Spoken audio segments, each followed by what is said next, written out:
King মানে ওর addition এটা। সাকিবের নামেই থাকবে স্টিকার। সাকিবের এখন গেম অ্যাওয়ারনেস বলেন, গেম সেন্স অনেক বেশি এবং ও এমকেএস দিয়ে খেলবে ইনশাআল্লাহ। ৳১ দিই নাই, জাস্ট একটা কমিটমেন্ট এবং ওর ভালোবাসার জায়গা থেকে খেলেছে এবং আমিও চাই, বাংলাদেশের মানুষও চায় যে ও মাঠ থেকে রিটায়ার নিক। ভাই সাকিব আল হাসান প্রথম যেদিন এমকেএস দিয়ে খেললো, মানে ওই জন টিভিতে দেখলেন আপনার ব্র্যান্ড, আপনি একসময় অনেক অন্যান্য ব্র্যান্ড দিয়ে খেলেছে, আপনার ব্র্যান্ডে সাকিব আল হাসান খেলছে, তখনকার ফিলিংসটা কেমন ছিল?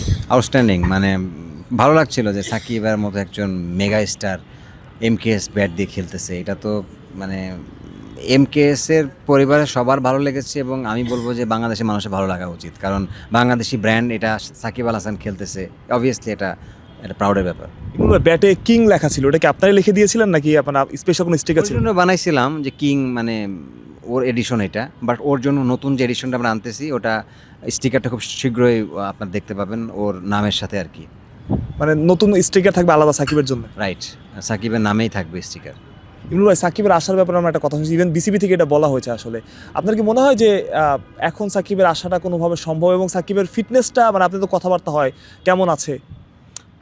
ও তো ফ্রাঞ্চাইজি খেলছে দেখলাম, বিভিন্ন দেশে খেলতেছে এখন, বাট সোফার আপনি যদি বলেন আগের মতো তো অবভিয়াসলি না, বাট যেটা আছে আমার মনে হয় না যে এটা দিয়ে তার ক্রিকেট খেলতে প্রবলেম হবে। এবং সাকিবের এখন গেম অ্যাওয়ারনেস বলেন, গেম সেন্স অনেক বেশি, অনেক বেশি এক্সপিরিয়েন্স প্লেয়ার সে। এখন যে কোনো টুর্নামেন্ট, যে কোনো সিরিজ সে খেলতে গেলে তার আমার মনে হয় না তার ওই লেভেলে ফিটনেস দরকার আছে।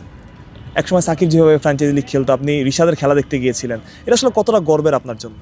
খুবই গর্বের বিষয়, কারণ আমার কাছে আমি যখন মেলবোর্নে রিশাদের খেলা দেখতেছিলাম, মানে আমি যে এত ভালো লাগছিল আপনাকে আমি মানে ভাষায় প্রকাশ করতে পারবো না। যেন রিশাদ বল করতেছিল, যে মানে মানে আগে ছোটোবেলায় যখন খেলা দেখতাম মনে হতো যে না না যেন আউট না হয়, আউট না হয়, বা এই সময় উইকেট পড়ুক, ওই ফিলটা কাজ করতেছিল যে রিশাদের খেলা। যখন একসাথে খেলি আমরা এই জিনিসটা বুঝি না, বাট যখন রিশাদের খেলা দেখতেছিলাম, যখন ব্যাটে নামলো, তখন মনে হচ্ছিল যে খুব ভালো যেন রিশাদ পারফরমেন্স করে এবং আমরা খুবই উৎফুল্ল ছিলাম ওর পারফরমেন্সে।